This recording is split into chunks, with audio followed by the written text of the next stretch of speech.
Thinking about ways to keep your retirement money safe and working for you?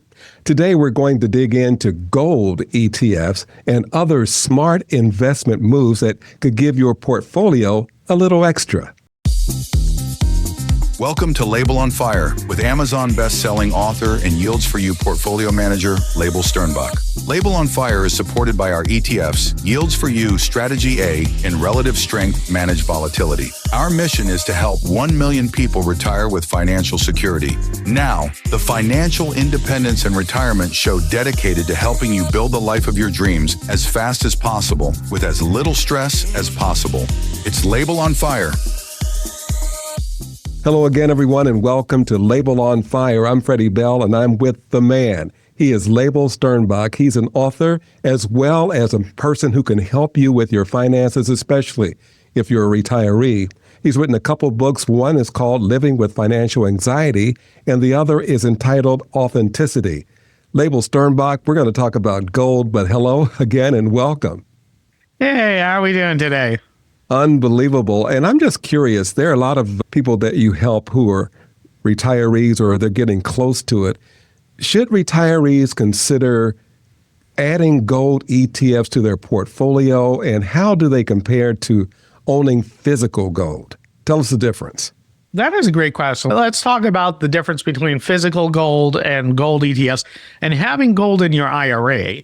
And then we can talk about the question of whether you should own it or not. So gold, right, if you physically own gold and you have it sitting in a lockbox under your bed or in a safe or whatever, the value of that is that you have a hard currency that, independent of what the value of the dollar does, independent of what any currency does, you have something that will always be valued by people. And if the economy collapses, if the power grid goes out, you can buy your ticket on the last plane out, right? Or the last boat out. You have something to barter with that people will value.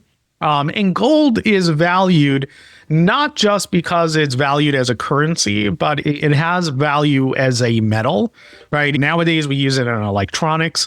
So it is very valuable and is increasing in value, and it's only going to increase more in value because it becomes rarer and rarer and we need it in electronics. So you have a value in that regard. It's an easy metal to work with. So historically, it was very valued because it was very easy to make dishes out of, to make tools out of. It was a malleable metal. And then you have kind of, in terms of a currency, people valued it as jewelry. People valued it because it was rare and it's becoming rare. So as a thing of utility, it has value, right? It has intrinsic value, which is very rare in this world to have something that has intrinsic value, right? A phone doesn't have intrinsic value. It has value because it has power, because you have the internet, because you have what you can do with it. So intrinsic value, it's something that is hard to quantify in a portfolio, right? This goes to that living with financial anxiety, right? It is not an objective reason to have it. It is a subjective reason to have it. The next category is owning it indirectly through an ETF. So an ETF, and there's lots of flavors of them, but they basically indirectly own gold or they are tied to the price of gold. There are lots of ads out there advertising that is a great hedge to inflation. They say, well, value of gold doesn't change, it only goes up, whereas the value of the dollar will go up and down. So there is this theory out there that gold is a good combat to inflation. That has not been true since we've gotten off the gold standard.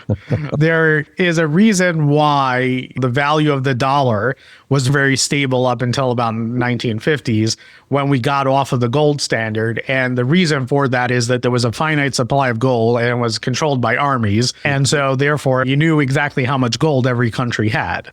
Nowadays, the value of these gold ETFs have that indirect relationship. They're more directly correlated to the value of gold. However, because of marketing, they do act a little bit when there's inflationary concerns. You can own it and it will act as a counter rate, as a diversifier in your portfolio. It's kind of like buying leveraged ETFs, right? Or options as protection. You don't want to have it all the time, because if you have it all the time, all it does is erode the value of your portfolio, right? When the market goes down or the market goes up, then you're just going to be all over the place and you're going to end up worse off. What you want to do is If you think there's a period of volatility coming, if you think that there's a period where people are going to be worrying about the dollar or worrying about inflation, then you can buy into it and own a little bit of a gold ETF to help offset potential losses in your portfolio. Doing those types of trades, you kind of need to have your eye on the market when it comes to commodities, right? You got to know where prices are going, where inflation is going. You got to have a crystal ball. I personally don't have that crystal ball. I'm not monitoring these markets. I don't think most people are monitoring these markets. In fact, I can count on one hand the number of people who I've met in the financial industry as a whole who even understand how those markets work. Now, I happen to be lucky enough that the ETF we launched is with a company that is their entire business, right? That is their entire business is doing these commodities and trading them. And so they do have a crystal ball of when to buy in and when to buy out. And it's something that we do use their signals in for some of our clients. But for your average investor, I don't recommend gold as an investment. Having said that, there is an interesting thing of owning gold, physical gold in your IRA accounts. Whole different ball game. Do I think you should do it? I don't know, but it is something that if you feel inclined to do it, I would be more inclined for you to own it in your IRA account than just to have physical gold, because physical gold doesn't really help you. And there's ways to have it in your IRA account where you have access to the physical gold, but at least it's tax deferred dollars. And when you go to sell it, right, it's tax deferred and there's some kind of value to it being there.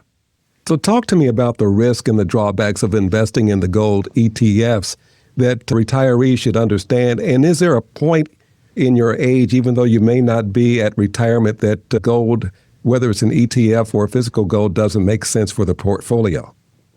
So I don't think owning it as an asset class by itself ever makes sense. I don't think that we live in some kind of Dungeons and Dragons game where you should have a purse full of gold, right? And it's really, you have gold, you have gems, you have whatever, right? No, I don't think that is a thing. I think that if you want to have commodities, in your portfolio, I think there's a very strong argument to be made to have that, right? And that goes to diversification. But diversification is not a means to an end. It isn't a reason in and of itself, right? You don't wave a magic wand and say, I want to be diversified. And so therefore you buy your gold and silver and whatever. You need to have a reason to be diversified, which that I think that is lacking in our asking that question first of, should I be diversified?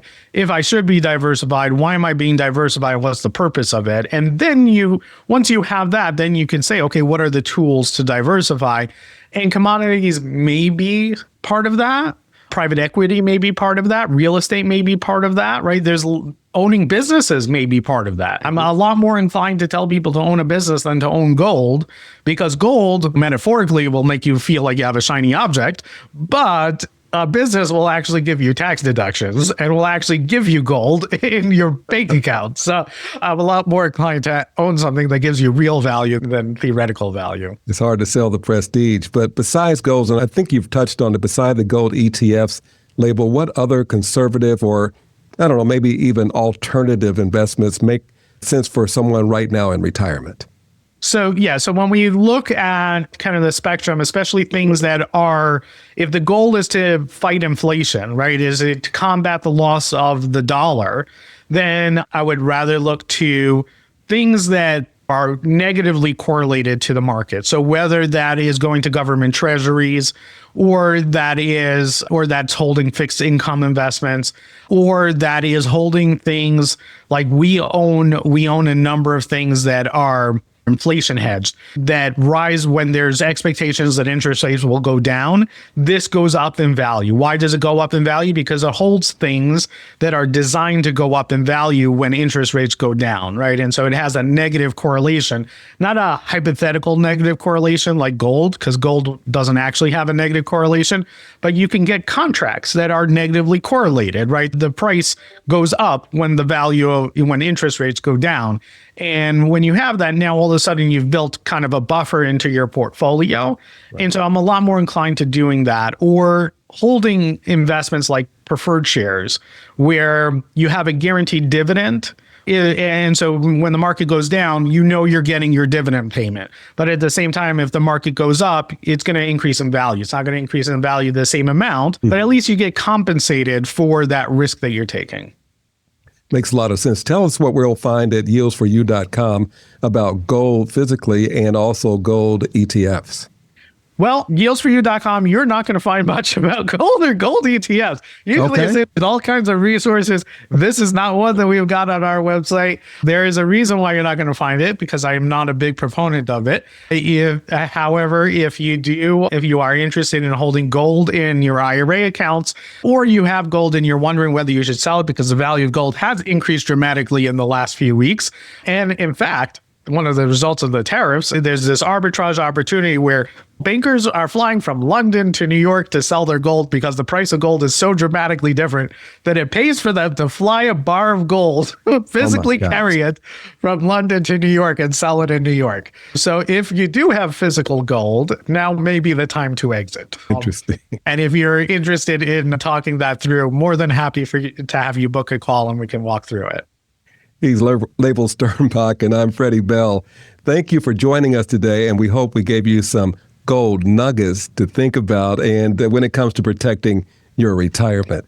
Don't forget to subscribe, and we'll catch you the next time with more ways to make money and make your money work smarter for you. For Leibel Sternbach, I'm Freddie Bell, and this is Leibel on Fire. If you would like to see how the Yields for You team can help you get off the Wall Street roller coaster and save you money on taxes so you can live the life of your dreams, book an appointment online at yieldsforyou.com or call 410-914-4894. Yields for You is a registered investment advisor in the state of New York and only transacts business in states where the firm is properly registered or is excluded or exempted from registration requirements. Registration as an investment advisor is not an endorsement. Information presented on this program is believed to be factual and up to date, but we do not guarantee its accuracy, and it should not be regarded as a complete analysis of the subjects discussed. Discussion should not be construed as an offer to buy or sell or solicitation of any offer to buy or sell the investments mentioned. Annuity guarantees are subject to the claims paying ability of the issuing insurance company. Content should not be viewed as legal or tax advice. Always consult an attorney or tax professional regarding your specific legal or tax situation.